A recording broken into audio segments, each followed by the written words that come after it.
I think we'll go higher than everybody expects. I kind of knew that eventually the 4-year cycle was going to break. This has felt more than anything like an institutional bid.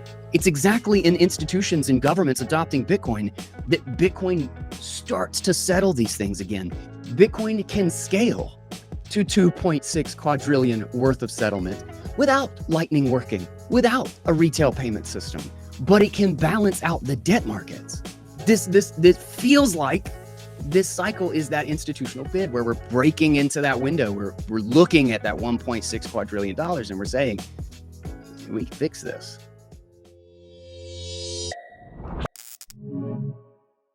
Let me break this down for my fellow Bitcoiners. In just 8 weeks, I've seen a serious shift. More strength, more energy, and fast muscle gains. The reason? FITSCRIPT. They ran 124 biomarkers, blood, hormones, inflammation, and built a fully custom plan, nutrition, training, supplements. No guesswork, no templates. This is functional medicine meets precision fitness for high-performing men who want sovereignty over their health. If you care about optimization the way you care about your money, test, don't guess. Don't trust, verify. Hit the link in the description or scan the QR code on the screen to check out FITSCRIPT and see what's possible. You opted out of the broken financial system by adopting Bitcoin and taking self-custody of your money. But protecting your wealth is only part of the equation. Now it's time to protect your freedom. My family is stacking sats and stacking flags. A second passport is our hedge against government overreach and uncertainty. If you're a Bitcoiner looking for your exit strategy, our friends at CitizenX will help you secure second citizenship through investment or descent. Book your free call today by hitting the link in the show notes or simply scanning the QR code on the screen. So this actually has to do with, without saying this time is different, is it does feel like, and it's something that I remember, I think I've had a couple episodes in the show 6, maybe 7 years ago. I don't know. But just kind of like leading up to like shifting away, like I kind of knew that eventually the 4-year cycle was going to break, right? Like no pattern lasts as long as it's recognized. The longer, the more it's recognized that this is definitely a pattern, the more it breaks down. But also the 4-year cycle seemed most driven by the supply schedule. That the enormous amount of both just kind of like excitement and interest around this idea of like the money getting harder, but also that the inflation rate changed so drastically during the halving cycles. Well, that has kind of become moot. Like Bitcoin is already the lowest inflation rate of any asset in the world. Where we broke below gold. So I think it was like a few months after the halving or something. It was like 1.7% or 1.8 or something like that. And increasingly the new supply isn't really relevant in the price. The price is all about like where we are in like the fundamentals and in kind of like the social, like how people are thinking about it. And it's much more of a literal economic cycle than it is a supply and network cycle. And so this has felt more than anything like an institutional bid. And I kind of thought it was going to be last time, but it makes sense that it took way longer. Institutions are usually really, really slow, really, really careful. And there was not really the groundwork laid for them to just go buy. Like, they're not going to like bring us like, okay, I guess I get a cold card and I plug it into my bank. And, like that just wasn't going to happen. There had to be so many things laid out before they would even feel safe touching it. But I feel like all of those barriers have kind of fallen away. And like Tur said, is it's like retail's not even really here. We're not super paying attention. And there's a lot of Bitcoiners who are all kind of like poo-poo, all like institutions are here and governments, this was going to happen and they were never going to adopt it. And all I can think is like this is where the real problem, like this is where the generational imbalances are. Like the problem, and this kind of goes to the conversation of like, is Bitcoin going to become gold 2.0, right? Are we all going to be, just using somebody else's point system, and they're going to rehypothecate and just like increase the supply and all of this stuff. And one thing, kind of like digging through the history of gold, layered money is probably a really good one for this, because there was a couple of interesting like snippets from Bhatia's piece that I thought were like really kind of started to paint this picture. Was I realized that gold didn't fail because of retail transactions. Like retail settlement is actually like a really tiny piece of the puzzle. Like when you look at the internet, I think something like 10 trillion, I think it was, is just the internet. And that's like 8. I think it's like 8. It's like 8, somewhere between 8 to 10 trillion is where the internet is expected to be. And then just general commerce, and this is for settlement. So like how much money exchanges hands back and forth. And then just like general retail commerce is like 30 to 40 trillion, which like seems huge, right? But then if you just look at FedWire and like US equities, it's 1.6 quadrillion. Are you talking about per month or per what period? For like the amount of money that exchanges hands back and forth to 1.63 or something like that, like $1,630 trillion. And then you look at Forex, you look at international, and it's 2,700 trillion, like $2.7 quadrillion exchanging hands and being settled. Gold didn't fail because of retail. In fact, gold coins worked in small amounts and were portable for a really long time.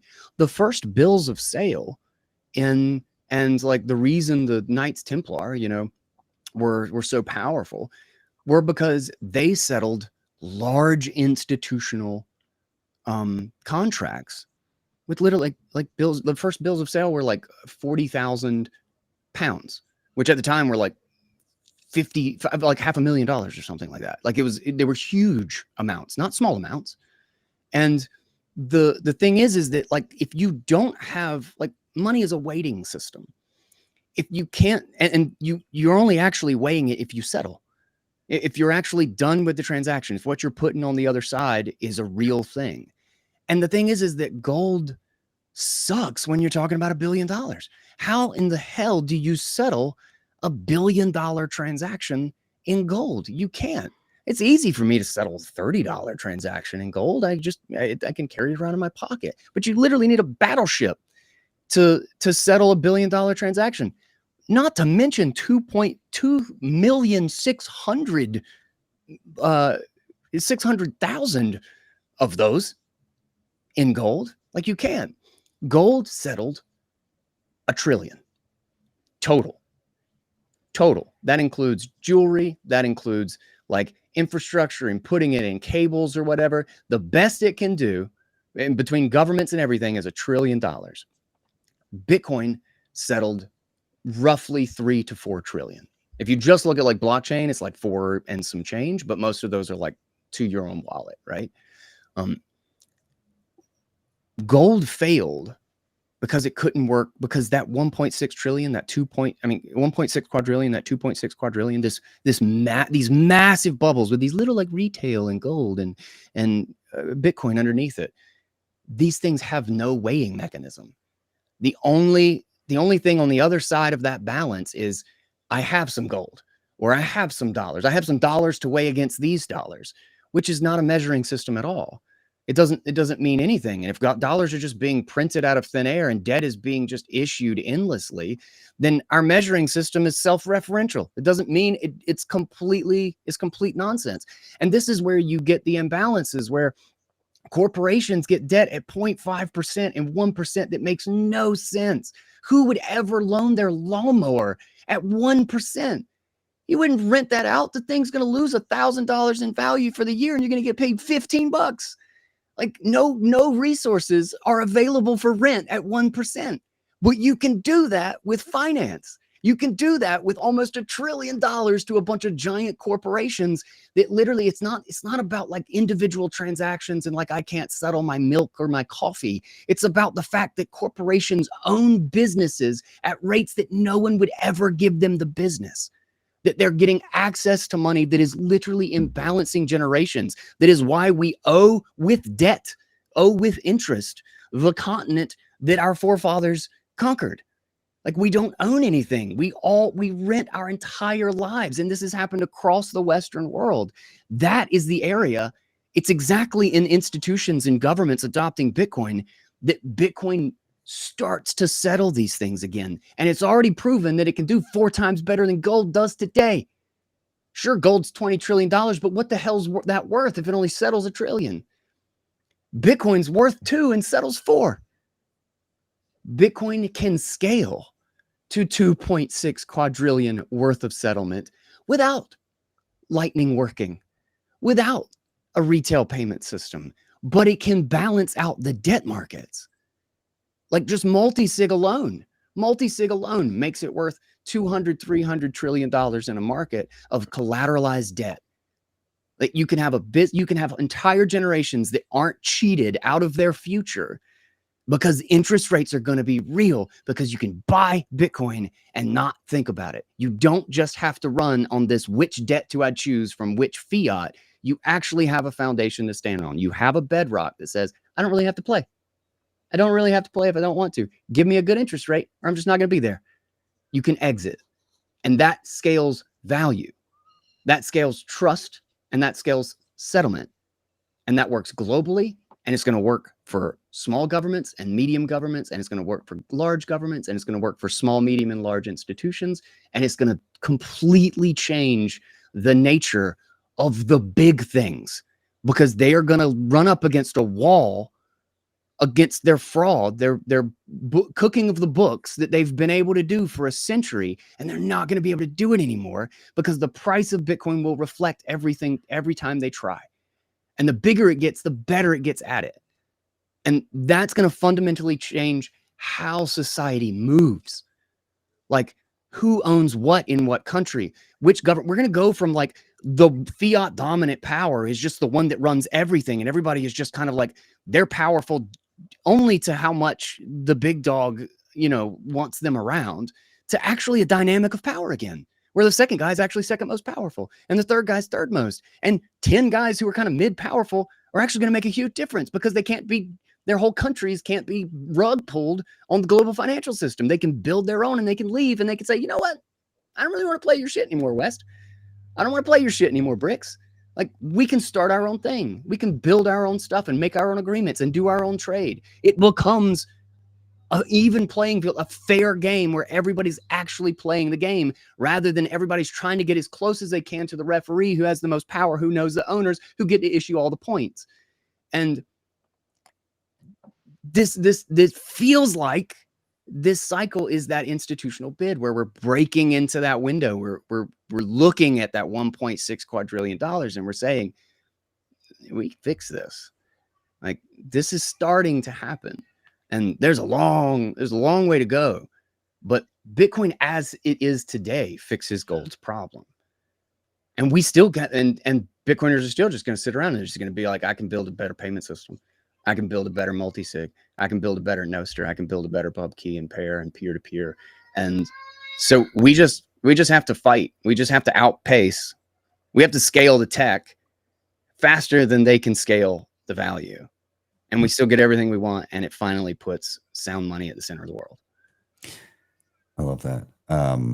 One of the things that you said in and around them running into a wall of their own fraud, Bitcoin has historically been very, very efficient at pointing out fuckery. But it's always presented in the news as like a negative for Bitcoin, right? Like, oh, this exchange went down and there's fraud here and all it. And the problem isn't in Bitcoin itself. It's actually a feature that these institutions that are committing fraud are actually being found out so quickly. because if you were to look at our traditional financial system, it's just wrought with that kind of garbage. You know, the people, I mean, the whole monetary base is built on that premise. And so Bitcoin comes along and people try to play these silly fiat games with it. And what happens? Exchange blows up, lending company blows up, you know, whatever it is, whether it be from, you know, Mount Gox to Quadriga to FTX and beyond. It doesn't take long for Bitcoin to shine a light on bullshit that's going down. And I don't think it's going to be much different as Bitcoin sinks its teeth into traditional finance. I think Bitcoin will be blamed for the downfalls of any 100%. I think it will be, look at what Bitcoin has done, not look at this person that committed all this fraud. And so I think that we'll be able to kind of look at that and internalize the celebration. But we're also going to be on the chopping block here. We're going to have to dodge some guillotines on our way to generational wealth here. But yeah, I mean, I'll toss it to Pete and then to Tour here, just general thoughts. But like, I think what's different about this cycle, absolutely right. I agree with you, Ben, as well, that I also thought the last cycle is like, this is the institutional cycle. And no, it was too early. I think this is institutional in the sense that for the first time, we're seeing on scale the use of Bitcoin as collateral. And that is just such a powerful thing. If you think about why did real estate become so huge in the entire Western world, including, you know, China as well, even, it's because the government kind of likes it as a collateral because it just sits in place, you know, so they can always, somebody can come in and you can take it, and right, it just sits there. So and so then they organize it so that banks could make, you know, some of the lowest interest rate, longest duration loans on the planet have been mortgages, and that's been this massive fuel for the real estate fire, to the extent that I believe over 55% of global wealth is now just tied up in real estate, which it's not a law of the universe. It's just because of that stimulation that it's become that big of a bubble. And I think maybe, I don't know, I'd have to like research more, but maybe that was also a tricky thing about the gold standard, is if you wanted to use gold as a collateral, sounds good in theory, but you know, what if they lie to you about whether the gold is actually still there? It's kind of hard to audit gold, definitely compared to Bitcoin. Like Bitcoin is just, in a flash, you can audit reserves, and we should be doing a lot more of it. I think that's something that these Bitcoin strategy companies should be, you know, pushing for, is to get real Bitcoin attestations and audits and things like that. But so I think that's a massive tailwind for Bitcoin in this cycle, that all of a sudden we have this fiat system, which has the capacity, not to say that it's morally justified, but it has the capacity to issue debt at 0.5% interest, 1% interest. And all of a sudden somebody found a way to turn that wind and push it into the Bitcoin sale. And it's I think we're not even realizing how much of an effect this is going to have. And I agree, it's going to cause people to blame Bitcoin for being the needle that popped the bubble, you know, for being the recipient of the wealth transfer, even though we've been arguing for years, even before Bitcoin existed, that, hey, like, this system is kind of unsustainable. This bond bubble, this real estate bubble, you can't just print money willy-nilly and expect no distortions to start happening in the economy. But yeah, so I've been thinking about that, like as that collateral, and people are in disbelief about whether MicroStrategy's strategy is sustainable.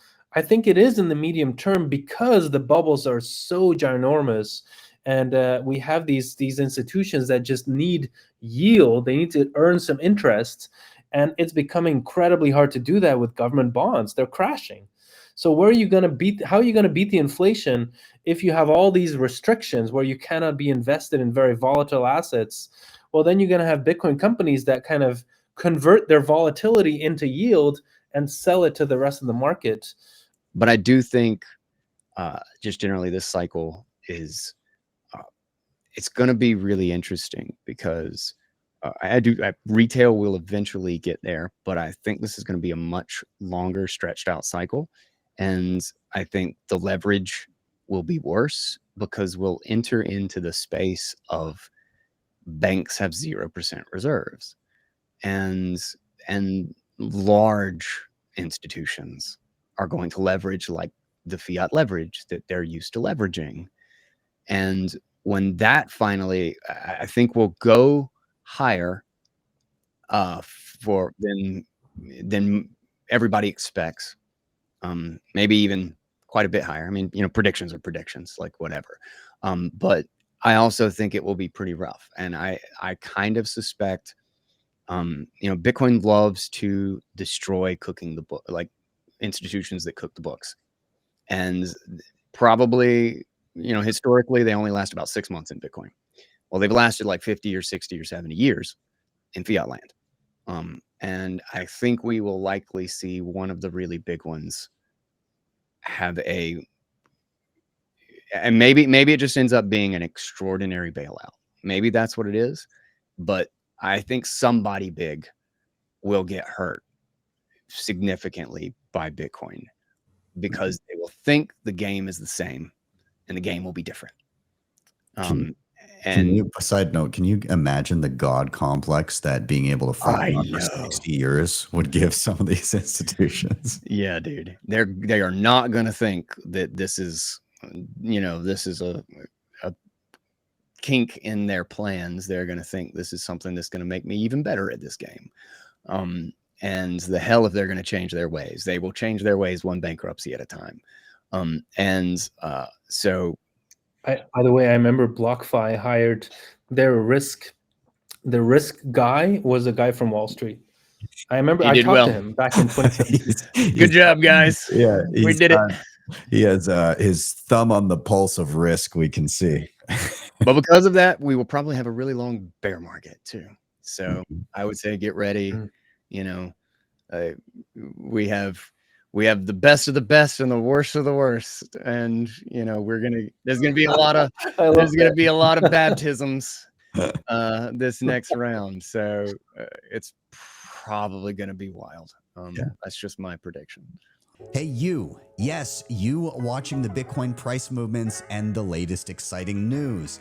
It's awesome to stay informed, but the real power of Bitcoin comes from taking control. Don't just watch, take action. Head over to btcsessions.ca/learn for free step-by-step tutorials that guide you through every major skill you need to know, plus full video playlists for deeper dives on any topic you like. And if you're ready for the ultimate fast track, scroll to the bottom and check out bitcoinmentor.io for premium one-on-one experience with my team of Bitcoin experts to ensure you get it right the first time. Don't wait. Secure your Bitcoin future today. Hit the link in the show notes or scan the QR code on the screen.